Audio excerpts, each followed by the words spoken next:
বুকের ব্যথায় আর বাঁচতেছি না, এবার মনে হয় মরেই যাব। তোমারে বলছি না ডাক্তার দেখাও, কথা শোনো। আরে বাবা, ডাক্তার দেখাইছি তো। ডাক্তার দেখে কি বলছে? ডাক্তার বলছে 95% হার্ট ব্লক হয়ে রয়েছে। আমি জানি তো, আর 5% পাশের বাড়ির ভাবিকে দিছো। हम इसका पति है, हमको सिर्फ फांसी का सजा चाहिए। সত্যি করে একটা কথা বলবা, তুমি আমাকে বেশি ভালোবাসো না আমাদের বাচ্চাদের? বাচ্চাদের ভালোবাসি, কিন্তু তার থেকেও তোমাকে বেশি ভালোবাসি। তাহলে পাশের বাড়ির ভাবির কাছে বাচ্চা রেখে তুমি বাইরে যাও, আমাকে রেখে কেন যাও না? অনেক দিন হইছে চেঁচা গুতা খাও না, তাই না? আজ 2 মাস ধরে পার্লারে নিয়ে যেতে বলতেছি, কোনো কথা শোনো তুমি? পার্লারে নিয়ে যায়নি তার জন্য কান্না করতে হবে, এটা কোনো কথা? জানো আজ মা ভিডিও কল দিয়ে আমারে কি বলতেছে? ও আচ্ছা, তোমার মা তোমাকে বকা দিছে? আরে না, মা বলছে বুয়া আমার মেয়ের হাতে ফোনটা একটু দাও তো। হক মাওলা, অরুণ বাবাকে দান করো, সবার মনস্কামনা পূর্ণ হবে। বাবা 20 বছর হয়ে গেছে, আমার বাচ্চা হয় না, কি করব বলেন তো? হক মাওলা, অরুণ বাবা থাকতে কোনো চিন্তা নাই। এবার বল, তোর জামাই কি করে? বাবা আমার তো বিয়েই হয় নাই, জামাই পাবো কোথায়?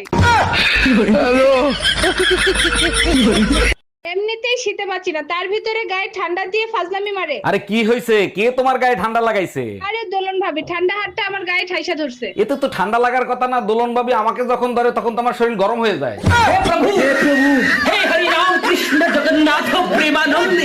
এই এক কাপ চা দাও, আর এখন আমি ক্রাইম পেট্রোল দেখবো, ডিস্টার্ব করবে না। বিয়ের পর থেকেই দেখি ক্রাইম পেট্রোল দেখো, কি খোঁজ ওর ভিতর বলো তো? বৌমারা এমন একটা প্ল্যান খুঁজি যাতে সাপও মরবে লাঠিও ভাঙবে না। কোন লাভ হবে না শোনা, জন্মের পর থেকে আমিও সিআইডি দেখি। हम इसका पति है, हमको सिर्फ फांसी का सजा चाहिए। ভাইয়া গরম গরম দেখে 50 টাকার পেঁয়াজু দেন তো। আপু পেঁয়াজু হবে না, মুলাজু আছে, মুলাজু দেবো? আমার বাপ দাদা 14 বছর বয়সে এই নাম শুনি নাই, মুলাজু আবার কি? পেঁয়াজের যে দাম, পেঁয়াজু বানাইতে পারি না, তাই মুলা দিয়ে মুলাজু বানাইছি, দেবো? সারা দিন পাশের বাড়ির ভাবিরে দেখো, তোমার লজ্জা করে না? আরে গিন্নি, আমি তো দেখতেছি ভাবি যে শাড়িটা পরছে, ওই শাড়িটা তুমি যদি পরতা তাহলে তোমাকে নায়িকাদের মতো লাগতো। আচ্ছা তাই নাকি? তাহলে কিনে এনে দাও। অবশ্যই কিনে দিতাম, কিন্তু শাড়ি তো এক পিসে ছিল। এই শাড়ি কয় পিস ছিল? ভাইজান, এই শাড়িটার দাম কয় টাকা? কপাল ভালো, ঘুমায় ঘুমায় স্বপ্নে শপিং করতেছে। আরে ভাই, দামি দামি শাড়ি দেখান, 10-20 হাজার টাকা দামের। কেন কেন, যত দামি দামি শাড়ি আছে সব স্বপ্নে কিনে ফেলো। 20,000 টাকারটা প্যাকেট করে রাখেন, ওটা কালকে হাজবেন্ড এসে নিয়ে যাবে।